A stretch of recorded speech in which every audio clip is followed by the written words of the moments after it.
In the aftermath of World War II, Europe was left to contend with the massive and often tragic consequences of a conflict that had fundamentally altered the landscape of the continent.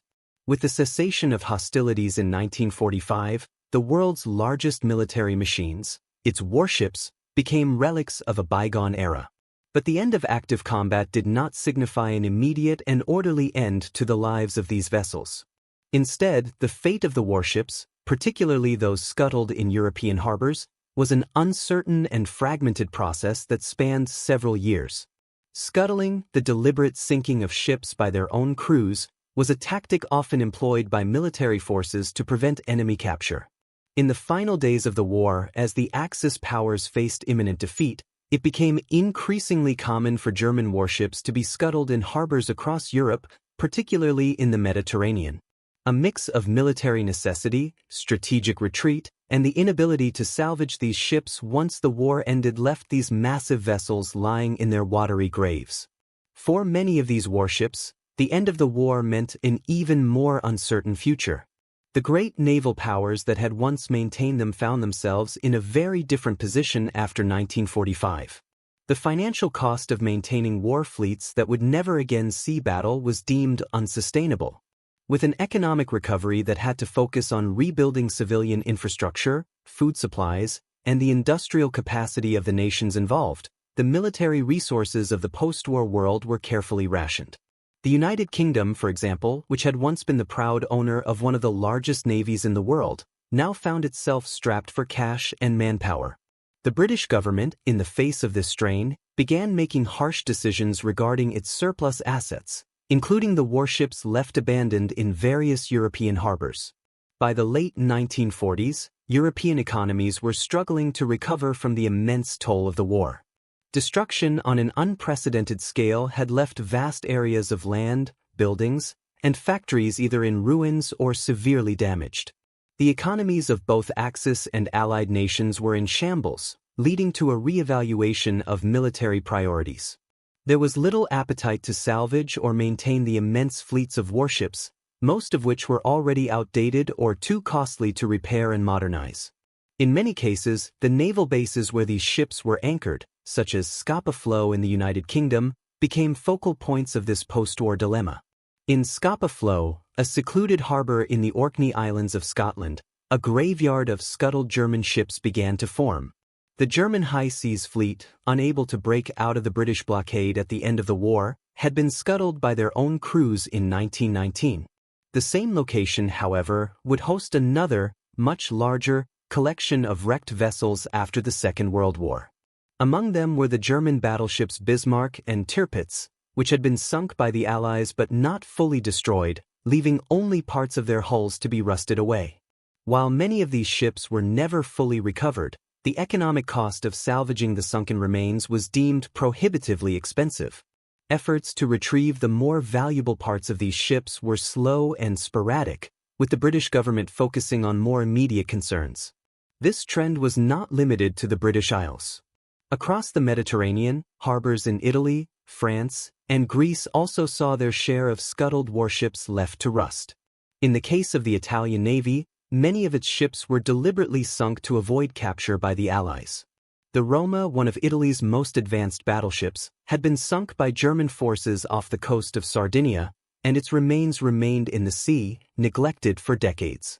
Similarly, other Italian ships were left in various Mediterranean harbors, from the ports of Genoa to the shores of Naples. These ships, stripped of their military significance, became little more than eyesores, their rusting hulls a reminder of the war's destructive force. The reasons for allowing these warships to languish were practical but also rooted in the immense scale of the damage and the lack of resources available for their disposal. Governments in Europe were focused on more urgent recovery needs, such as rebuilding homes, factories, and infrastructure that would foster civilian life. Military budgets were slashed in favor of reconstructing economies, while resources like steel and manpower were redirected toward rebuilding industries and ensuring basic food security. The decision to scuttle many of these ships was itself a product of the military logic of the time. The vessels represented a strategic liability once they could no longer be put to use, and after the war's end, they were no longer seen as symbols of national pride or military power. The immense size and technological sophistication of the ships, once a source of immense national prestige, became a burden. For the nations involved, there was little reason to invest resources into the rehabilitation or disposal of these ships. They had already been rendered obsolete by the changing realities of the post-war world, where new technologies like aircraft carriers and nuclear submarines were becoming the dominant symbols of naval power. In Britain, the Ministry of Defence faced its own challenges regarding the fate of its surplus ships. The shipbreaking industry, which had once been an important part of Britain's economy, was now struggling to keep up with the sheer number of ships that needed to be scrapped. Between 1945 and 1950, British shipyards were tasked with dismantling thousands of surplus naval vessels. The economic situation in Britain meant that there were no immediate funds to properly manage these ships, and many were left to deteriorate in harbors. These ships were often stripped for their valuable components, such as metal and machinery, but the labor-intensive process of dismantling a ship meant that many remained in limbo for years, slowly rusting away at anchor. The sheer scale of the post-war naval surplus was staggering. Estimates suggest that over 6,000 ships, including military and merchant vessels, were laid up or scrapped between 1945 and 1950 in Europe alone. The shipbreaking yards in places like Britain's Portsmouth, as well as in Italy and Greece, were flooded with decommissioned warships, each one representing a significant chunk of national expenditure. These vessels, many of which had been built in the late stages of the war, were seen as costly liabilities, and the process of dismantling them became a reflection of the financial pressure that nations faced in the wake of the war. There were some efforts to preserve select vessels for historical purposes. In France, the Richelieu, a battleship that had served with distinction in the French Navy, was preserved as a national monument. Similarly, the United States Navy began considering the preservation of ships for museum purposes, and the USS Missouri, for example, would eventually become a tourist attraction in Hawaii. However, the vast majority of warships were either scrapped or left to degrade, often abandoned and forgotten in the sprawling harbors of the Mediterranean and the North Sea. For the ships that had been scuttled, the reality of their final fate was grim. The underwater wrecks, many of which had once been symbols of great power, were left to rust away at the bottom of European harbors. Over time, the enormous metal hulls, once feared by enemies, slowly deteriorated, victims of corrosion, neglect, and time itself. Their final resting places became not only a testament to the end of their military lives but to the collapse of an entire era of naval warfare. As the years passed, the process of scrapping and abandoning these warships continued, a slow and inevitable march toward the total erasure of their existence. By the 1950s, the once grand vessels were mostly gone, either dismantled for parts or sunk into oblivion. But the traces of these ships still linger in the depths of European harbors, where their rusting remains serve as a silent memorial to the immense scale of war and the even greater consequences of its aftermath. In the years following the immediate post-war period, the fate of the warships scuttled or abandoned in European harbors continued to unfold, though not always in ways that could have been predicted in the aftermath of 1945. As Europe slowly emerged from the devastation wrought by the war, the decision-making regarding these rusting hulks became even more urgent, though largely driven by economic necessity rather than any deep reflection on the vessel's historical or military significance. By the late 1940s and early 1950s, Europe was beginning its difficult road to recovery. The horrors of war were still fresh in the collective memory, yet economic imperatives pressed nations to act swiftly. For countries like the United Kingdom, France, and Italy, the rebuilding of civilian infrastructure, homes, roads, and factories was paramount. The military, once the cornerstone of national power, had become a secondary concern. The warships that had once been symbols of national pride were now little more than burdens, dead weight in both a physical and economic sense. The efforts to dismantle these ships were not simply a matter of removing debris from harbors. It became a massive logistical challenge, not unlike the efforts to rebuild entire cities. With scrap metal in short supply, and the need for economic recovery paramount, many nations turned to shipbreaking yards for solutions. These yards, scattered along the coasts of Britain, France, Italy, and Greece, became the focal points for a massive effort to break apart and recycle the warships. Yet, even here, the process was far from simple. Britain, in particular, faced overwhelming numbers of surplus ships. The British Admiralty, having already dealt with its share of post-war crises, was forced to confront the problem of what to do with thousands of decommissioned vessels. Between 1945 and 1950, the shipbreaking yards in Britain processed hundreds of warships, but the sheer scale of the task led to a gradual shift in priorities. As the number of vessels waiting to be scrapped grew, the limited resources available for shipbreaking meant that many of these vessels languished in harbors, their rusting hulls visible reminders of the military might that had once been. One of the most significant factors in the delay and inefficiency of the scrapping process was the high cost of dismantling these massive ships. A single battleship required months of labor to disassemble, and only a portion of its materials, mainly steel, was worth recovering. Much of the equipment, weaponry, and electronics on board these ships was rendered obsolete by the end of the war, with new technologies quickly overtaking them. For instance, the battleship Bismarck, once one of the most powerful warships in the world, became an economic liability. The cost to recover valuable metals from the ship, such as high-quality steel and brass, was high compared to the diminishing value of the ship's remaining parts. In this context, the decision to allow many ships to simply decay or sink became more understandable. Across the Channel, in France, the situation mirrored Britain's. The French Navy had a significant number of vessels that had been scuttled or abandoned during the war, many of which were left in the Mediterranean.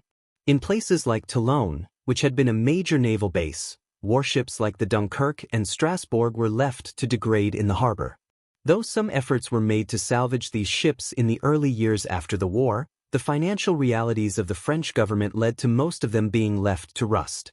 Only a few would see any substantial effort to be salvaged, most notably the Richelieu, a symbol of French naval might during the war, which would eventually be preserved as a museum in the 1960s. For the majority of ships, however, their fate was sealed. Scrapping, when it occurred, was often slow and inefficient, and many ships were left to deteriorate in the warm waters of the Mediterranean. Meanwhile, Italy faced a similar crisis.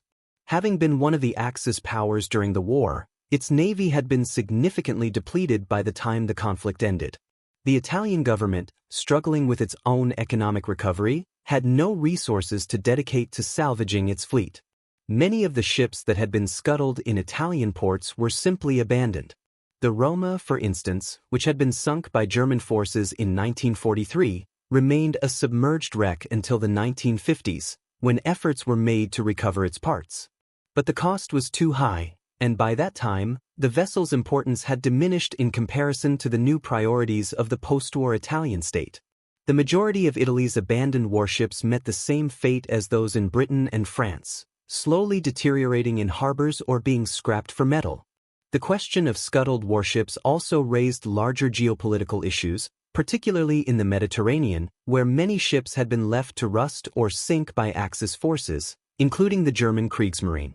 These vessels were often located in strategic positions, and their gradual deterioration posed a risk to shipping lanes and the environment. The removal of these ships was sometimes seen as a necessary task for post-war rebuilding. But even here, the pace of action was slow. The German fleet, left behind in ports like Genoa and Toulon, was not removed until the mid-1950s, and the process was carried out with little urgency. In some cases, the scuttling of warships became an almost symbolic gesture of closure. The ships had been designed for warfare and conquest, but their final resting places spoke to the futility of that purpose. In harbors across Europe, warships rusted in silence, no longer reminders of military power but of the immense scale of destruction wrought by the war. The process of dismantling these ships, if it occurred at all, often took years, decades in some cases, and in many instances, ships were simply left to sink into oblivion. The cost of removal, whether due to environmental concerns, the complexity of the task, or the lack of political will, meant that much of the fleet would remain as a symbol of the wartime era's end. The remaining ships, once valuable commodities for their steel, equipment, and technological innovations, became almost worthless by the 1950s. New naval technology and the changing nature of warfare rendered them obsolete. The rise of the aircraft carrier and the development of nuclear-powered submarines signaled the end of the age of battleships, and the ships that had been the pinnacle of military technology a decade earlier were now seen as little more than scrap.